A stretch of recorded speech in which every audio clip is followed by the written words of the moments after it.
Kantor Hukum Miranti Rusamsi and Associate kembali melaksanakan kegiatan press conference terkait dengan permasalahan hukum yang kini sedang ditanganinya. Press conference ini selain menjelaskan duduk permasalahan yang terjadi, juga diharapkan tidak bertambahnya korban dari investasi yang ditawarkan oleh salah seorang inisial AAL yang mencatut nama advokat Miranti Kusumawardhani Rusamsi ini. Sehingga dari press conference inilah kita akan mengetahui seperti apa duduk permasalahan dan seputar penyelesaiannya untuk memberikan rasa keadilan untuk semuanya. Dan inilah press conference dari Kantor Hukum Miranti Rusamsi and Associate. Assalamualaikum warahmatullahi wabarakatuh. Saya Miranti Kusumawardhani dari Kantor Hukum Miranti Rusamsi and Partners. Di kanan kiri saya ada tim saya dengan Ibu Sri dan juga Bayu Mekardo. Saya di sini mau meluruskan beberapa hal yang sedang viral sekarang ini. Dengan adanya pemberitaan kemarin, ada seorang owner skincare yang melaporkan seseorang dengan inisial AAL ke Polda Jabar, ya. Dan sebetulnya saya sudah lama pingin buka suara terkait ini. Cuman dengan berbagai pertimbangan belum saya lakukan, dan akhirnya rasanya ini sudah semakin mengkhawatirkan dan membuat saya harus segera angkat bicara, gitu. Poin pertama, yang orang-orang tahu bahwa beliau, Ibu AAL ini, selalu bilang bahwa saya itu adalah kuasa hukum pribadinya. Tapi kenyataannya saya itu memang pernah menjadi kuasa hukumnya pada saat beliau itu memang ketipu investasi. Itu berapa tahun yang lalu, Baik? 5-4 tahun yang lalu lah. Jadi, itu pada saat pandemi ya? Kayaknya, apa sebelum ya? Sebelum pandemi. Jadi dan hanya sampai situ saja gitu. Dan kemarin itu memang saya banyak menghabiskan waktu bersama karena justru sebetulnya owner, saya kan legal dari corporate beberapa PT lah ya. Salah satu PT saya itu investasi modal juga, atau buka PO, ada 3 jenis PO ya, kepada Ibu AAL ini. Jadi adapun saya menagih senilai jumlah sekian itu adalah tagihan saya PO per PO.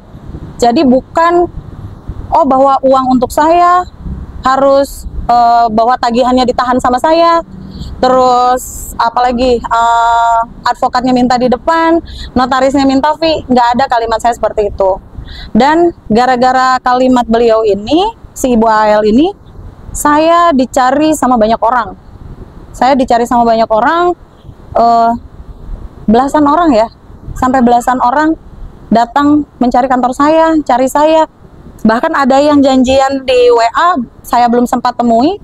Sehari, 2 hari, 3 hari, memang karena saya sibuk. Dia ngiranya saya, Ibu kalau nggak ketemu saya hari ini berarti memang Ibu ada keterlibatan loh. Saya bilang, apa ini gitu kan. Begitu saya temuin, ternyata memang saya baca semua chatnya, dan chat-chat itu juga sudah saya simpan, saya screenshot untuk saya jadikan barang bukti saya pribadi bahwa nama baik saya dicemarkan gitu. Bahwa nggak ada tuh yang namanya saya ini menahan tagihan atau segala macam. Dan perlu diklarifikasi di sini ya, klien saya itu setelah clear PO memang betul mau lanjut ke PO berikutnya. Nilainya tawaran dia sih dari 4,5 miliar, akhirnya awalnya 3,8 jadi 4,5 miliar. Itu memang betul, tapi itu nilai untuk investasi lagi ya, bukan nilai tagihan yang harus dibagi-bagi gitu, yang nantinya akan dibagi-bagi. Nah ini yang harus dilurusin nih, nggak bener gitu kan.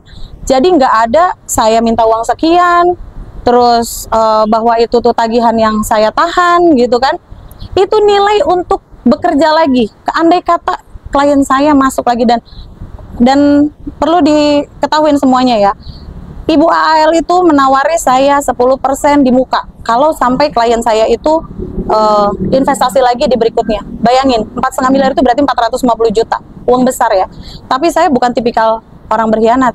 Jadi kalau Ibu AAL ada kalimat, oh saya pengacara 2 kaki, saya segala macam, salah. Dari sejak ketemu di Jakarta pun Ibu AAL bilang bahwa tolong jadikan saya janda kaya gitu, minta tolong untuk ini kan gonogini gini. Jawaban saya apa? Ibu yakin punya gonogini? Karena setahu kita harta yang dipunya suaminya itu adalah harta bawaan semua. Jadi bukan harta gonogini dengan istrinya. Jadi saya nggak ada tuh kalimat menjanjikan mau merebut gonogini untuk beliau ini.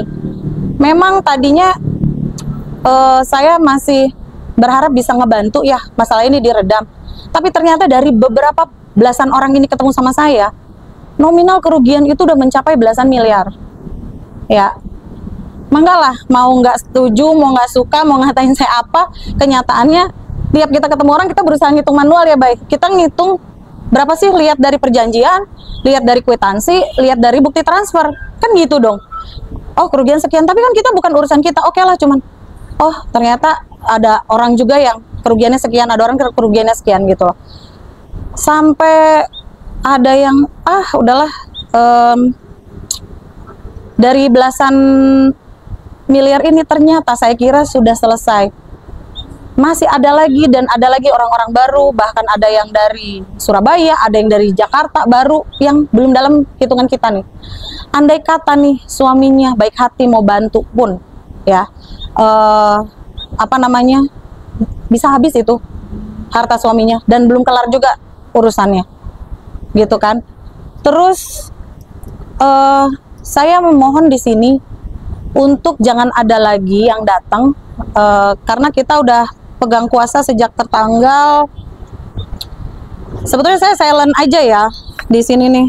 Kita kuasa tuh tertanggal berapa tadi tuh Bu? Tanggal 14 Februari ya. Tertanggal 14 Februari kita sudah tekan kuasa. Memang awalnya kita hanya untuk ngurus tagihan-tagihannya suaminya Ibu AL ini, karena keluhan suaminya adalah setiap di lini pekerjaannya dia, uangnya itu sudah diambil oleh istrinya. Jadi terakhir itu ada di sebuah rumah sakit. Ternyata di rumah sakit itu juga banyak yang nagih, karena Ibu AL ini bilang kepada orang yang invest itu bahwa uangnya ada di rumah sakit ini, ada di rumah sakit ini. Akhirnya rumah sakit itu digeruduk. Bahkan di rumah sakit juga ada yang bilang kalau harus setor ke saya dulu nominal sekian baru dikeluarkan. Itu nggak benar ya. Kalau di rumah sakit itu jelas-jelas murni uangnya suaminya, dan itu pun setengahnya sudah diambil sama istrinya tanpa sepengetahuan suaminya, dan semua perjanjian-perjanjian ini tanpa sepengetahuan suaminya. Terus kalau saya baca nih dari belasan orang yang menjadi, saya mau bilang korban, bagaimana ya? Ya orang yang invest deh kalau gitu, jangan bilang korban dulu ya, belum melapor soalnya. Orang-orang yang invest ini, saya baca perjanjiannya, ternyata banyak dari mereka itu memakai perjanjian yang disodorkan ya oleh Ibu AL. Dulu waktu kerjasama dengan klien saya dari owner PT ini juga, dia mengajukan perjanjian tersebut. Nah perjanjian itu isinya jujur aja merugikan pihak investor. Karena coba baca lagi nih, barangkali di sana ada lagi orang-orang yang menjadi salah satu investornya, baca lagi perjanjiannya. Pertama ada pasal yang namanya untung sama untung, rugi sama rugi. Yang kedua ada lagi pasal kalau rugi bahwa tidak akan menuntut pidana maupun perdata. Itu pasal yang menjebak banget, gitu kan. Saya mengganti seluruhnya, dan waktu itu Ibu AL marah pada saya. Mira jahat sama saya katanya. Saya bilang nggak jahat Bu, saya harus sesuai pedoman hukum. Saya bilang gitu. Ibu menyelamatkan diri sendiri kalau begitu caranya. Dan ternyata banyak orang yang tidak mengganti perjanjian itu. Itu pertama. Yang kedua, ada juga yang sampai pakai akta notaris ya. War making notaris itu isinya juga sama begitu, dan di situ dia menjaminkan aset-aset milik suaminya. Loh, aset milik suaminya di situ ada kolom sepengetahuan suaminya kosong. Kenapa? Dibiarkan menjadi perjanjian sementara suaminya sendiri tidak mengetahui. Giliran Wan prestasi rame-rame, setelah sekian bulan Wan prestasi baru nyari suaminya, semua minta pertanggungjawaban suaminya. Kenapa seperti itu? Pokoknya dari tadi pertama ini ya, pertama ada yang pakai nama saya untuk dia memakai nama saya untuk meminta sejumlah uang ratusan juta nilainya, yang katanya advokat minta uang di depan dan untuk mencarikan sesuatu. Terus yang kedua, dia memasukkan aset harta bawaan suami loh ya, harta bawaan suami, dan itu bisa dibuktikan ke dalam perjanjian. Yang ketiga, oh iya, banyak orang-orang juga yang dijanjikan akan dibayar dari harta Gonogini. Gonogini yang mana gitu? Apa dia bisa buktikan kalau misalnya uang harusnya dijanjikan bayar tuh dari usahanya dia dong, gitu kan? Jangan dari Gonogini gitu. Gonogini apa yang dimaksud? Kalau memang dia punya usaha yang menghasilkan selama masa perkawinan, hasil usahanya betul, itu Gonogini. Tapi jangan lupa dipotong biaya hidup, ya. Terus tapi yang namanya asetnya tetap jadi harta bawaan. Harta bawaan itu jangan kira oh dibelinya udah 5 perkawinan. Salah. Kita lihat dulu riwayatnya. Memangnya suaminya pernah dapat proyek besar lalu memberi sebuah aset? Gak ada. Itu hasil dari jual aset lama. Kalau jual aset lama, mau dijual lagi yang baru, mau dibeli lagi yang baru, itu tetap namanya harta bawaan. Dan harta bawaan itu kan mereka suaminya juga punya anak dari orang-orang sebelumnya ya, dari istri-istri yang sebelumnya. Ya sudah dibagi untuk anak-anaknya gitu loh. Terus padahal Ibu AL ini juga ngomong di grup keluarga itu tidak akan minta apapun, yang penting titip anaknya. Insya Allah keluarganya itu akan menjamin anak-anaknya kok gitu kan, anak yang dengan suaminya ini. Tapi tolong jangan dijanjikan untuk harta ini untuk buat bayar orang. Apa nggak mikirin kesejahteraan anaknya nanti ke depan gitu ya kan. Terus nominal katanya nggak terima dari belasan M. Ya, yang datang ke saya kenyataannya begitu, saya ngitung sendiri, saya baca sendiri perjanjiannya, saya baca sendiri. Dan saya ngerasa itu bukan urusan saya, sudah saya cukup baca, saya cukup menjelaskan. Cuman kok mulut saya ini capek ya, tiap orang nyari saya jelasin, makanya saya adain konferensi pers ini. Terus, oh ya katanya ada lawyer yang merapat ke beliau ini dan menjanjikan akan bisa mendapatkan nominal sekian M lah gitu kan, katanya punya dokumen berasal dari tim saya. Kalau memang ada dokumen yang berasal dari tim saya, silakan buktikan, jangan khawatir, saya akan tegas juga sama tim saya sendiri. Dan jangan salah, mencuri dokumen buat lawyer siapapun ya, pertama bisa dicabut kartu beracaranya, akan bisa dilaporkan kode etik. Yang kedua, ada hukum pidananya juga. Jadi, dan lawyer itu ada screenshotnya ya, dia bilang bahwa minta uang dulu lah di depan gitu, intinya kurang lebih begitu ya, karena kan cuman saya bacanya sekali baca doang. Minta uang dulu di depan baru bisa memperlihatkan rincian asetnya. Kok modelnya begitu sih gitu. Itu lawyernya belajar di mana kalau harta bawaan bisa jadi harta Gonogini gitu kan. Terus terakhir dari kami ini menegaskan ya, bukan kami ingin memisahkan ibu dengan anaknya. Sekarang ibunya sedang tersangkut masalah, tolonglah anak jangan dibawa-bawa dulu ya. Katanya mau dilaporkan KPAI karena memisahkan ibu dengan anaknya.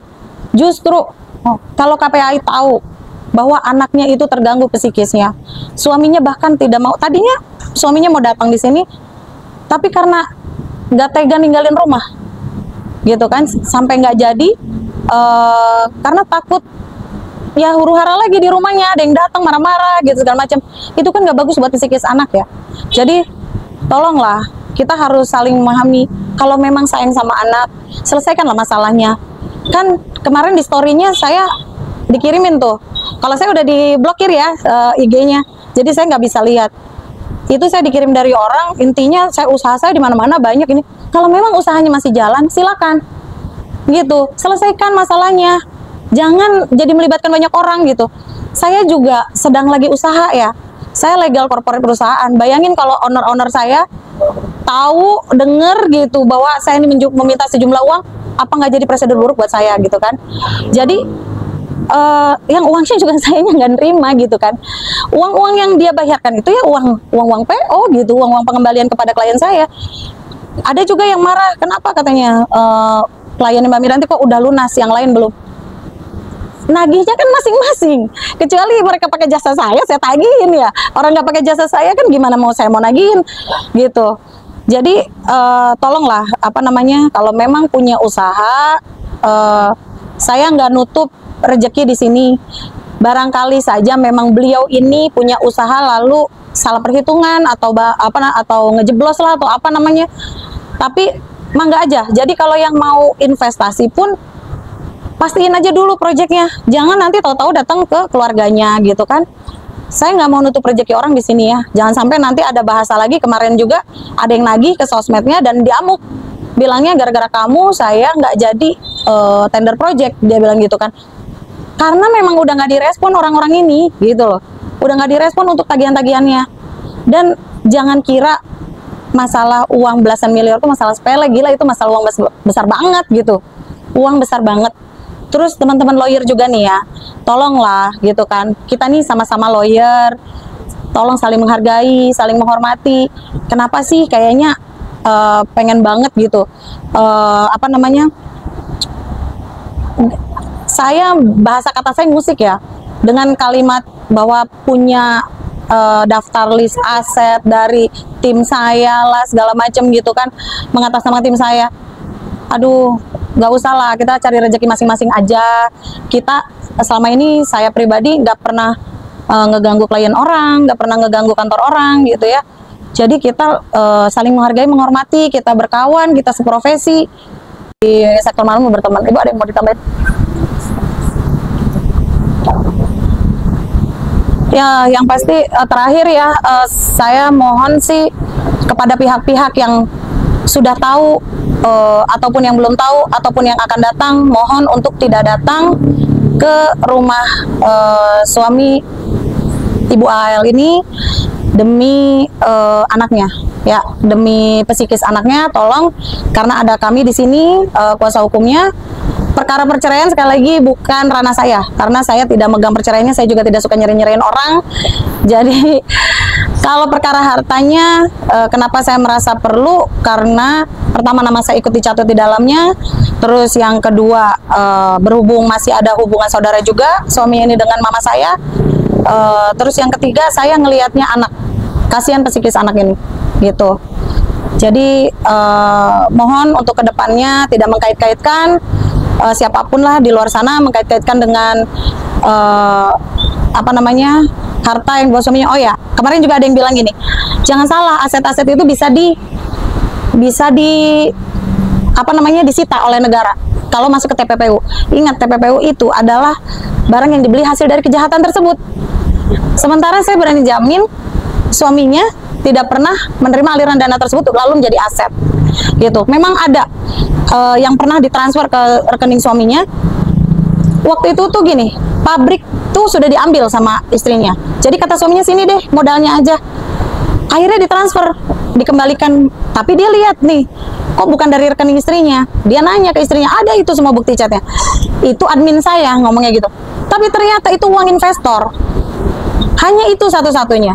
Dan itu pun saya memerintahkan ke suaminya untuk tidak dipakai dulu uangnya sampai semuanya jelas. Walaupun suaminya berniat, apa niatnya itu adalah nagih ke istrinya untuk dikembalikan modal, dan istrinya mengembalikannya malah dari uang investor, ya suami tidak benar-benar tidak tahu gitu.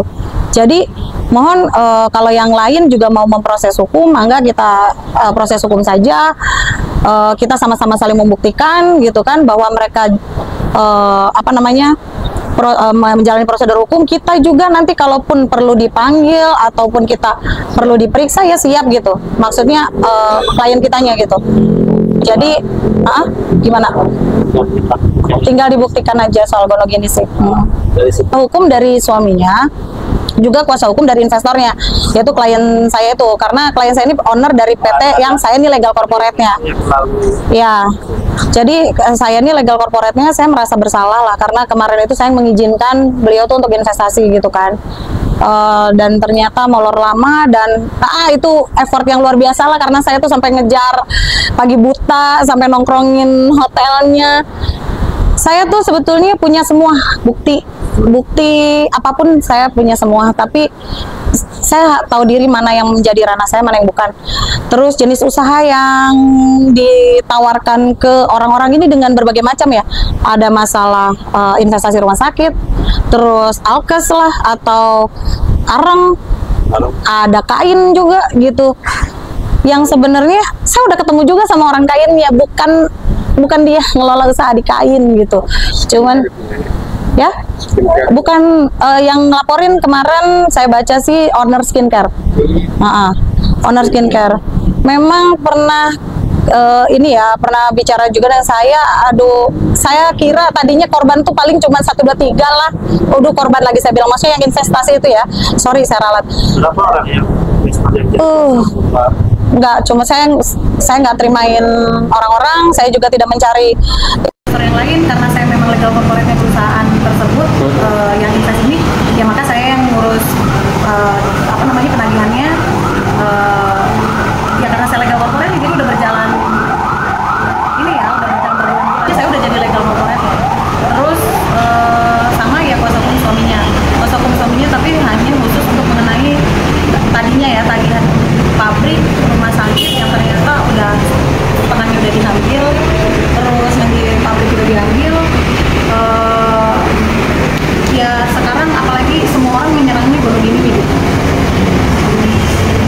Berhenti nih, nggak stop ngata-ngatain saya, jelek-jelekin saya, dan meminta uang orang, mengatasnamakan saya, maka saya akan bertindak secara pribadi.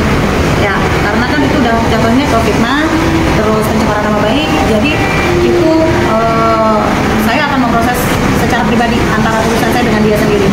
Tapi kalau urusan suaminya, berhubung saya nggak pegang kasus perceraiannya, saya nggak maju. Yang saya urusin hanya kalau ada yang menagih ke suaminya dan meminta suaminya untuk memaksa suaminya untuk tanda tangan bahwa suaminya akan bertanggung jawab. Korelasinya apa? Saya bilang kemarin waktu perjanjian nggak diketahui suaminya nggak tahu, suaminya nggak turun tangan. Kenapa sekarang Anda marah-marah bilangnya suaminya harus bertanggung jawab gitu, dan apalagi udah ngomongin dulu gini kemana-mana, aset itu disebut kemana-mana kan. Aduh, apa nggak mikirin anak-anak gitu? Kalau misalnya yang sekiranya belum pasti mah, aduh nggak usah lah ya, karena ini aja dia harus beresin juga banyak. Ibu AL juga kalau memang pekerja bisnisnya banyak, yang mohon diselesaikan. Oh ya, jangan minta orang sini cari gue, temuin gue, nggak gitu konsepnya. Harusnya dia turun datangi nih para investor, silakan negosiasi, baiknya gimana, mau menyelesaikan dengan cara apa, mau nyicil kalau kan? kita jadi legal corporate, asalnya kita belum tahu seperti ini ya, makanya Tahu, kita mau saya jadi belum legal tahu. corporate. Ternyata saya jadi legal corporate-nya investor kan. Nah, investor itu mau invest, nanya ke saya, ya sejauh saya tahu ya memang baik gitu kan. Jadi akhirnya klien saya ini invest gitu loh, senilai besar gitu. Terus memang sudah selesai gitu kan, udah selesai. Tapi kan orang-orang lain jadi malah pada marah. Yang legal corporate sudah yang ini. Tapi nggak nutup kemungkinan nanti akan terperiksa juga ya kalau ada yang sampai ngelapor ke polisi dan ternyata aliran uangnya mungkin kan ke klien saya. Makanya saya minta klien saya untuk tidak memakai uangnya dulu, bisa untuk menutup diri ya. Ya, untuk untuk membuktikan dulu lah bahwa kita sih memang menagih adalah haknya kita. Terus belum kayak kemarin sih ada story ya, katanya ada pengacara yang itu orang-orang kiranya saya nyolek-nyolekin investor atau orang-orang sih nyebutnya korban ya. Nah, nggak ada tuh saya kesana-sana nyari-nyari, enggak lah, kerjaan saya juga udah banyak gitu, jadi nggak ada waktu tuh buat nyari-nyari orang. Dan ya saya kan lihatnya kemampuan juga, ini nggak ada kemampuan untuk bayar gitu kan. Sementara saya sudah ngobrol sama suaminya dan sudah ngerinci semuanya, nggak ada yang kata begini, mau gimana lagi gitu kan. Dan selama ini juga suaminya udah banyak berkorban loh, udah banyak kebayar-bayarin, jangan dikira belum banyak bayar-bayarin, sudah banyak kebayar-bayarin. AL ini warga mana sih, Pak? Kita harus Kabupaten Cirebon. Kabupaten Cirebon. Asalnya di bidang usaha asalnya apa? Sih dari luar kota sebenarnya. Hah? Asalnya sih dari luar kota. Tadi bidang usahanya yang saya bilang alkes. Oh, yang tadi itu ya, macam-macam. Arang Warga yang di dalam Kabupaten perjanjian Cirebon. orang-orang begitu. Tapi belum sampai sekarang belum ada yang melaporkan dia ya? Udah ada Udah masuk Katanya OS? sih 2 orang. Udah 2 orang. Udah 2 orang melapor. Nah, kalau kenapa misalnya kok sebanyak itu? Kalau memang sebanyak itu nilai indikasinya, kenapa yang lain belum melapor itu tadi? Yang nemuin saya baca kan perjanjiannya. Begitu saya baca, ibu, tahu nggak ini perjanjiannya tidak kuat. Rugi sama Aja rugi. semua ya, aja rugi sama rugi. Untung sama untung, dan kalau rugi tidak menuntut baik pidana maupun perdata. Semua orang mau berbuat apa terusnya? Karena rugi aja ya katanya kan. Iya, terus rugi mau gimana? Kalau saya, emang ada beberapa orang juga yang merubah perjanjiannya, termasuk saya, apalagi saya dekat banget, makanya dulu marah gitu loh. Jadi karena ini korbannya nih, kenapa harus saya adain respon ini? Karena udah sampai ke Surabaya, udah sampai ke luar Jawa, udah sampai ke Jakarta gitu. Yang saya kira tuh wilayah Cirebon doang gitu. Tolonglah Ibu AL nih kalau memang merasa benar seperti yang dia ucapkan di story-storynya kan, dia dengan lantang bilang merasa benar, ya jangan orang suruh nyari dia turun, ya turun, selesaikan. Kasihan anak-anak itu loh, ketakutan. Ada orang datang marah-marah, ada orang datang lagi marah-marah, suaminya dipaksa suruh tanda tangan bertanggung jawab. Janganlah, psikis anak-anak kasihan. Turun gitu loh, temuin satu orang satu-satu ini, akuilah kalau salah-salah, mohon maaf. Nyelonong gitu loh, minta tolong ngasih keringanan waktu untuk mengembalikan, saya lagi usahain. Begitulah, jangan Kalau udah kelihatan gitu. tahu hukum suaminya. Saya kuasa hukum suaminya, sekaligus sama untuk pribadi ya, saya pribadi, karena kalau dari legal corporate sih kan udah selesai. Cuman saya dengan klien saya kooperatif lah, kalaupun harus diperiksa masalah aliran dana gitu kan, bahwa kami mah memang menagih apa yang menjadi PO kita gitu. Terus saya pribadi ya, saya nih nama kantor nih karena udah di browsingin orang nih, yang namanya Mirani Restansi yang mana di browsingin orang, dicari, ditungguin saya tuh bahkan gitu kan, dikira memang betul gitu uangnya buat saya. Dia cuma lebih baik. Oh ya, sekaligus juga klarifikasi bahwa kalau saya tuh bukan kuasa hukum ya, dulu saja dulu. Mohon untuk tidak datang lagi ke keluarganya, ada kita kuasa hukumnya emang nggak bisa nyari nomor kita kemana. Nanti tahap mau tanya